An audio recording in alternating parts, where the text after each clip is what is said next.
وضع فوق‌العاده امنیتی در مرکز این شهر شد. به گفته پلیس جمله ایران فوق‌العاده است باعث مشکوک شدن به این خودرو شده. آنها شیشه‌های خودرو را شکستند تا شاید بمب یا حامل انتحاری را در آن کشف کنند، اما وقتی چیزی نیافتند آن را در همان حال رها کردند. پلیس لندن حتی نخواست بفهمد این خودرو متعلق به یک خانواده گردشگر اروپایی است که صرفاً عقیدهشان درباره ایران را این گونه بیان کردند. علیکم سلام.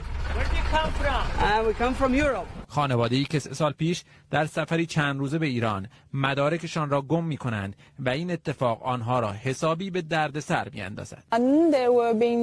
ما حسابی توی دردسر افتاده بودیم. وقتی مدارکمون رو گم کردیم یادداشتی روی خودرو چسبوندیم و از مردم ایران خواستیم به ما کمک کنند. واکنش ایرانی‌ها به این درخواست فوق‌العاده بود.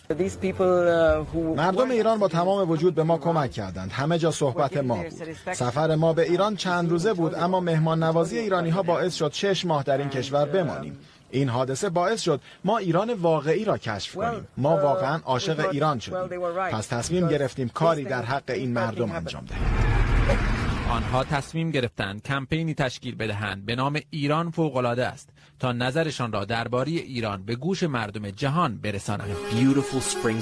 اما گویا گفتن این جمله در اروپا کم دردسر هم نیست. شاید ماجرای لندن این خانواده گردشگر اروپایی را به این باور رسانده باشد که تغییر نگاه درباره ایران به سادگی نوشتن جمله ایران فوق‌العاده است نباشد.